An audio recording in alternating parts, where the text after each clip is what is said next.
Welcome to So and So, brought to you by Bernina, Made to Create. I'm Meg Goodman, and you're about to enjoy a casual conversation with a special member of the sewist and quilting community. A conversation about how they got started, what inspires them, what excites them, and their connection to this community. Our guest today is Marisa Marquez, an internationally renowned quilt artist and a buyer at Brewer, a sister company of Bernina. Marisa has been quilting for the past 22 years, but only created her first art quilt in 2014. Originally from Madrid, Spain, after living in the United States for 7 years, she and her husband moved back to Spain to help her parents with their sewing machine business. As a way to modernize the business, she and her sister introduced quilting. She started with traditional blocks, teaching herself how to sew these blocks with a sewing machine using free motion quilting, and she learned it all through the internet. After a while, she began experimenting with ideas, forms, and textures, and decided to create a wall quilt from one of her drawings. The first quilt that changed her way of seeing things was called Regeneration. It was the first time that she incorporated the 4 elements of nature in one of her art quilts, and she discovered that she really loved and enjoyed it. Her quilts have been in exhibitions worldwide, and she's an active member of the Studio Art Quilt Association and the American Quilter Society. Marisa, hello and welcome to So and So. Hello, Meg. Thank you very much for inviting me here today. Oh, this is great. Now, you are completely self-taught in your craft, and you learn what you know through the internet. Take us through that journey. Well, it all started when we moved back to Spain. To Spain, we used to live, as you said, in Florida, and my parents did have a sewing machine business. But the machines they were not selling as well as they used to be. So I started thinking about introducing something else. We used to have a teacher in the shop, but she was a quilting teacher, so she was only doing the things by hand. Now, quilting in Spain is called patchwork. So what she was doing is she was teaching just to 3, 4 ladies, and everything was by hand. Of course, that was okay, but it was not perfect. So what I started doing is start researching how to teach and how to do quilting and patchwork by machine. So I was really, really lucky because internet was, full of ideas, full of teachers that they wanted to teach, and videos. Everything was for free. Like now that you have to pay in a lot of web pages, but Sure. everything was for free. Everybody was willing to teach. So I started with simple blogs, and basically I was learning as I was teaching. So it was at the beginning, it was only traditional. So I was just doing blocks, cutting with the cutter, sewing with the sewing machine. A lot of the sewing machines, they were not prepared for machine quilting. So they didn't have the special sole plate, so they didn't have the special free motion quilting. So it was kind of like a learning and growing at the same time that the industry was growing in Spain. We don't have a traditional in quilting, so everything was new. We were importing everything.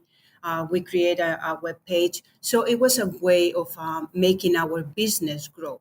And how did that work out? You and your sister thought this was a great way to grow the business. Did it work? Yeah, it worked really, really good. We did have a really good time. We did have a lot of fun. We did have a lot of people coming to the store to learn, to buy fabric. So teaching at the same time that you are selling improves sales. It helps when you have a good product and when you can teach that product to people. So there was not so many stores at that time. We are talking about 97, 98, 2000. There were not so many stores in Spain that they were teaching and they were selling all the products because they could come to the store, buy the sewing machine, learn how to do piecing, how to do free motion quilting, and buy all the accessories at the same time. So it's been about 22 years since you did that. Yeah. Have things changed in Spain since then as far as quilting goes? Yes, yes, it has changed quite a lot. There is a lot of business now that they are teaching. There is shows, there is exhibits. It has grown quite a lot. There is a big artist community that is doing quilting and doing patchwork. And there are very good international artists right now from Spain that they present here in the States. They present all about Europe, around Europe. So it has grown quite a lot. Yeah. So you mentioned international artists from Spain, of which you are one. So let's talk about the story of Regeneration, the quilt that really changed how you see things. It changed your perspective.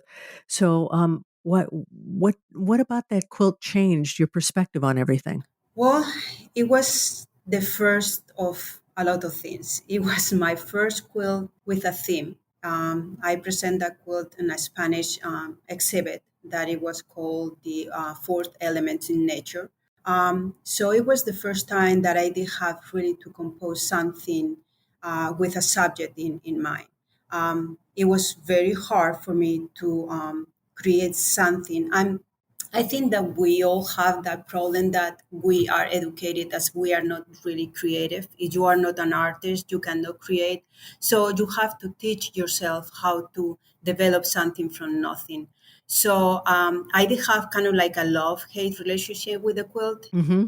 I did have it in the floor of my living room, and I keep just going back and looking at it, and there was not ideas on my head. I couldn't think how to continue it. So, but it was the first time that I did a thread painting figure that it was a phoenix. Mm-hmm. The first time that I found symbolic elements, because regeneration is about alchemist. It's about how to create something from nothing, how to uh, change how life goes, and all the elements in nature. Mm-hmm.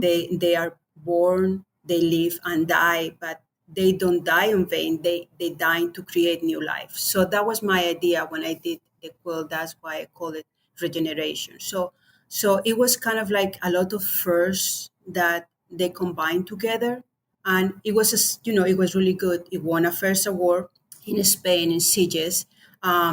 It went the first quilt that I sent to Quilt Market in Houston, and it got accepted. So it was kind of like the first of a lot of things. So it has a special place on my heart.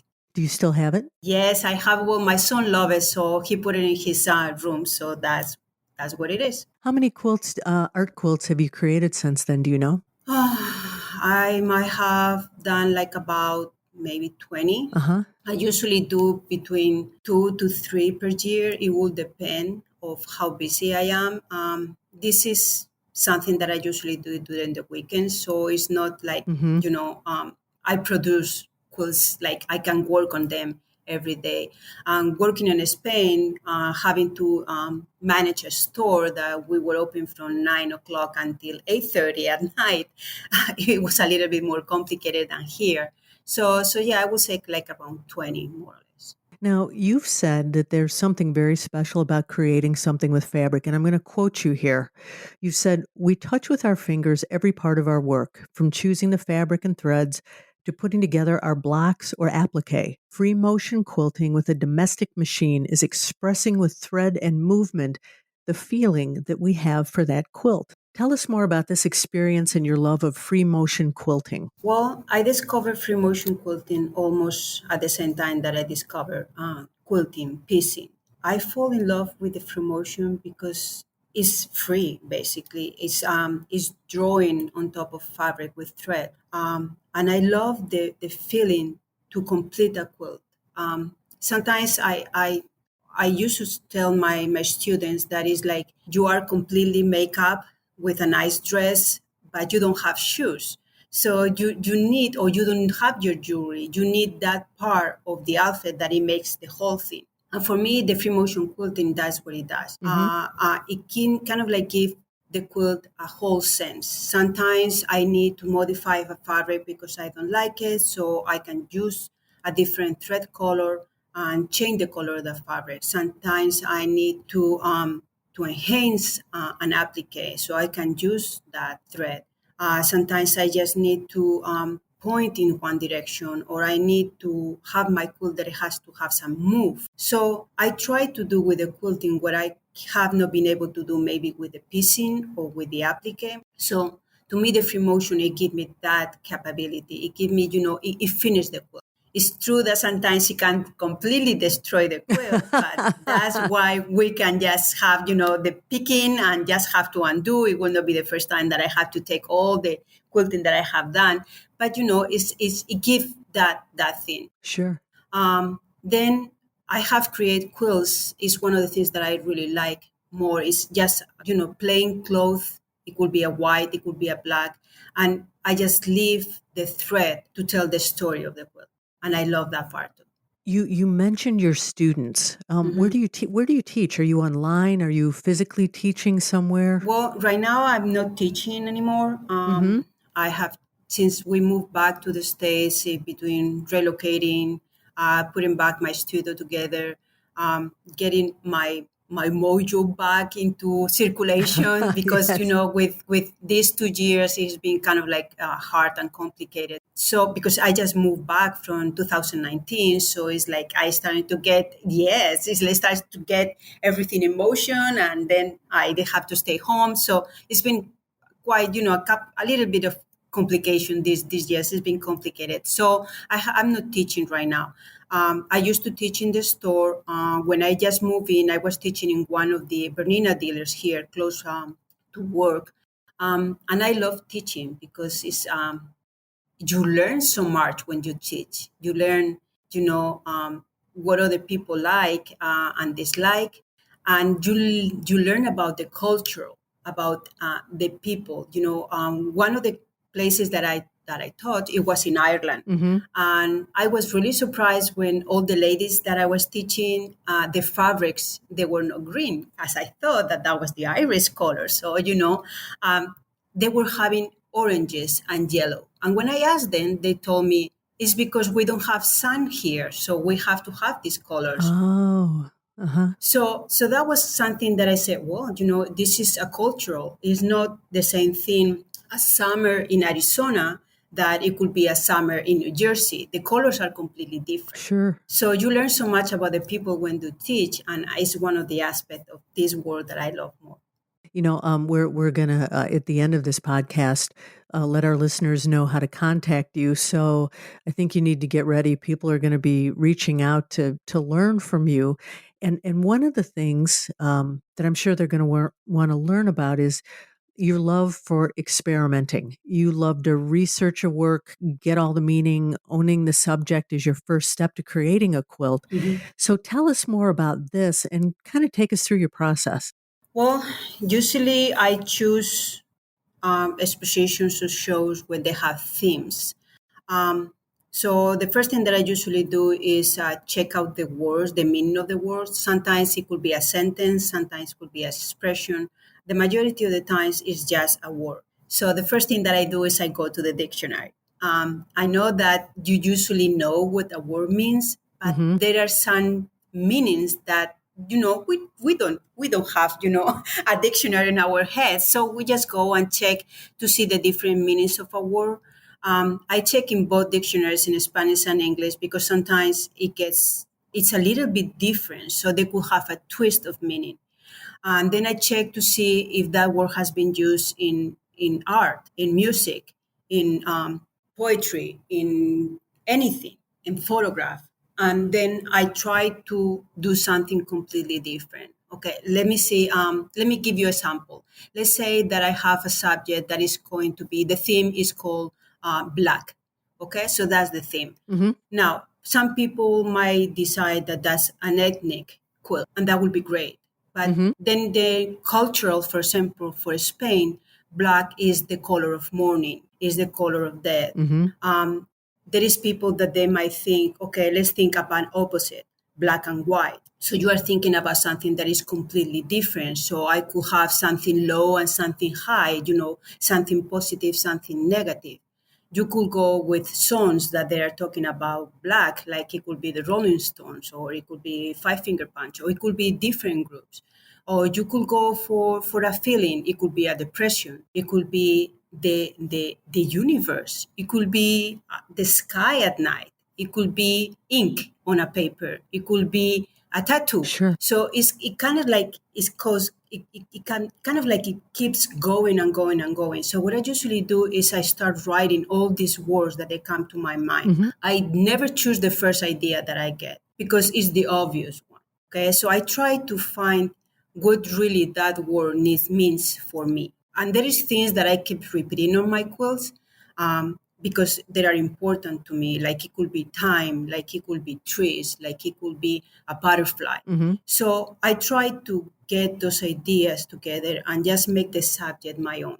And it's always it's good. It's always really a good experience because you learn more about yourself when you are trying to meditate about a subject. It doesn't really make any difference what subject it is. It's just try to make something of it. When you're preparing for this, before you even start stitching, do you incorporate items from your Spanish heritage into your work? And if so, how do you do that? Well, sometimes I do, usually more that Spanish heritage that we have symbols and we have different motifs. I think that I'm much more influenced by our Mediterranean culture. Mm-hmm. I have a linguistic background in classical languages, Greek and Latin, so I'm very much attuned with all the classical work. So it's true that I look at toward the Mediterranean. I look to the classic culture. So I usually have some of the classical motifs. It could be in the quilting. It could be in the applique itself. It could be just the theme. So I usually have something. You are involved in the Studio Art Quilt Associates and the American Quilter Society. Tell us about each of these groups and your involvement in each of them. Well, the American Quilt Association, the QA's American Quilt Association.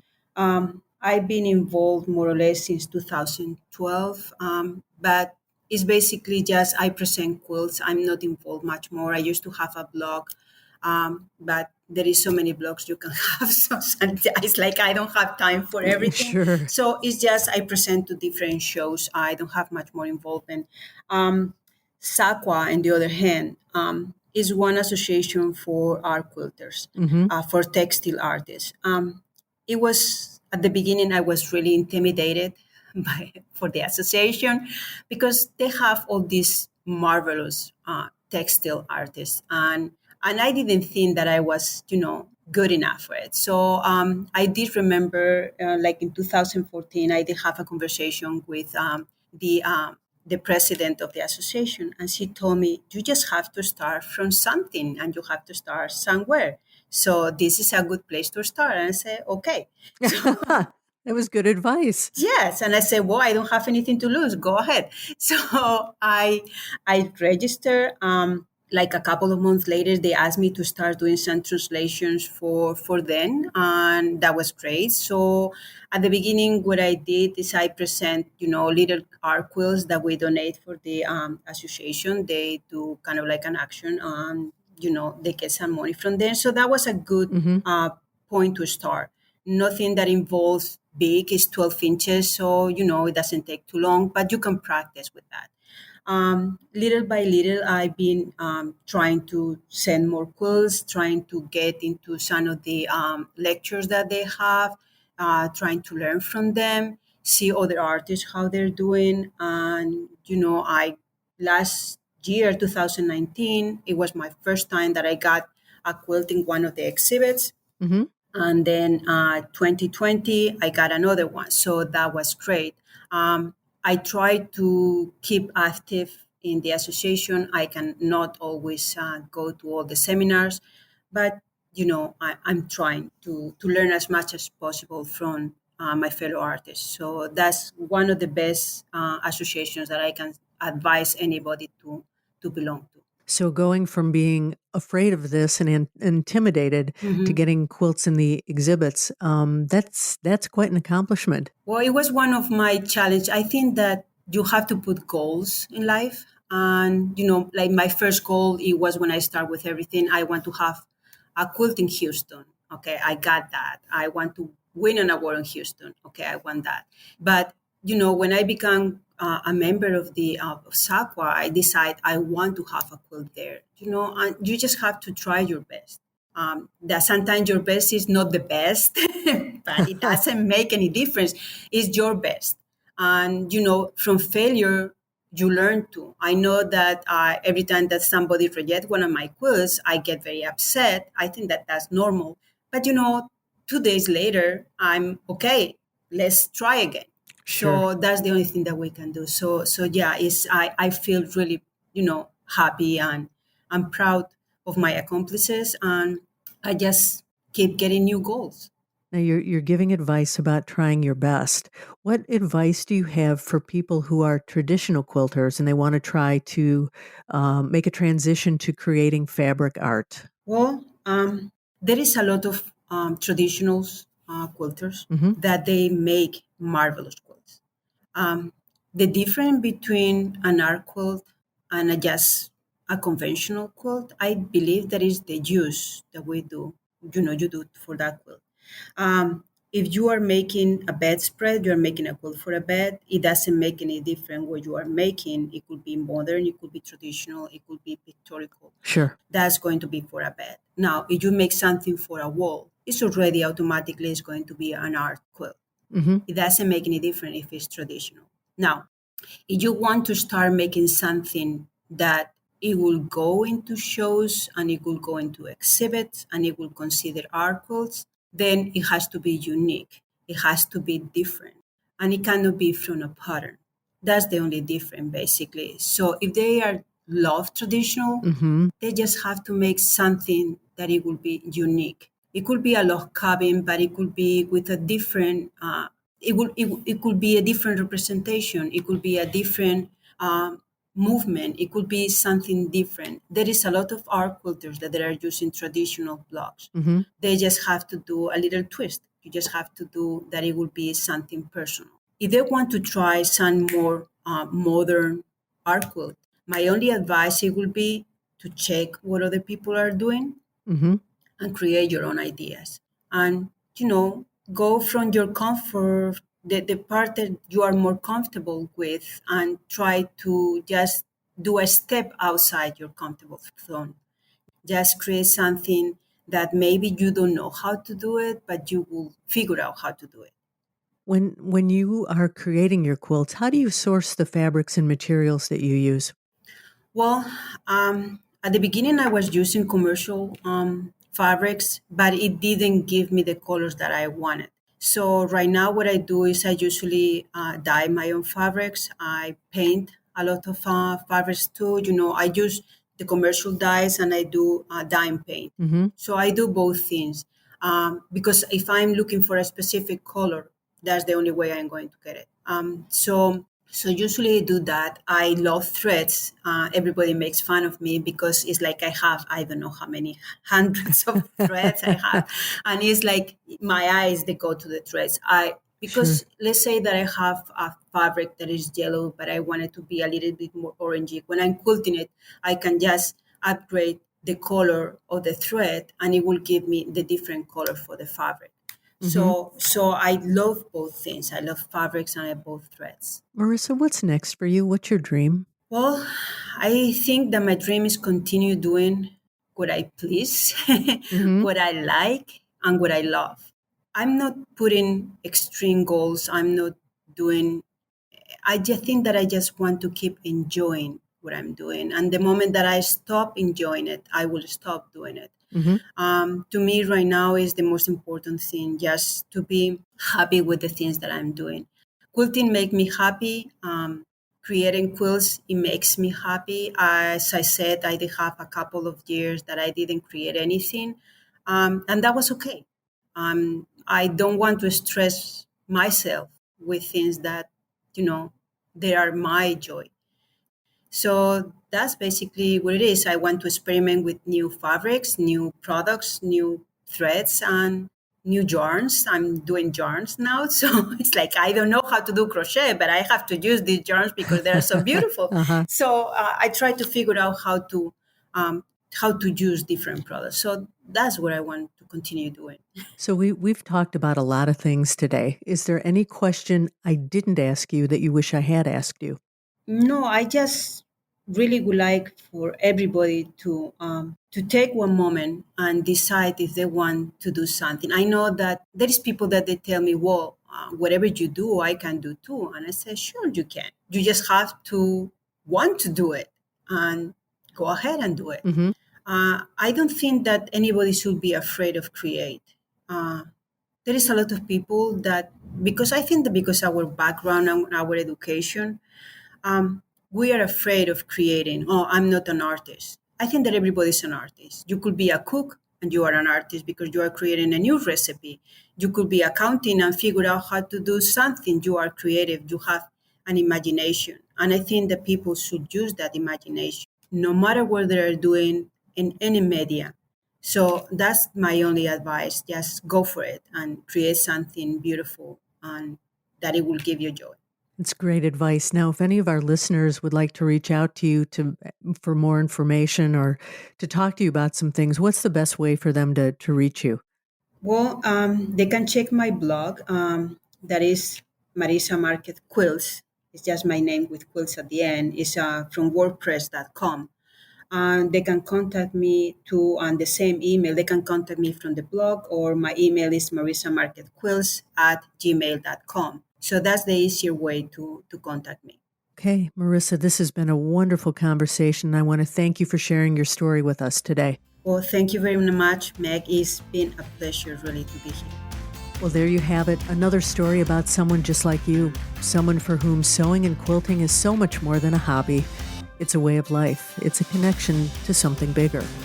If you know someone you think has an outstanding story, a story that should be shared on this podcast, please drop me a note to info@soandsopodcast.com or just complete the form on our website.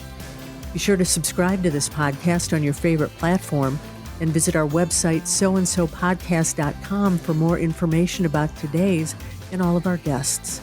That's SEWANDSO podcast.com. And finally, I want to thank Bernina for making this program possible. I'm Meg Goodman, and I look forward to you joining us next time on So and So.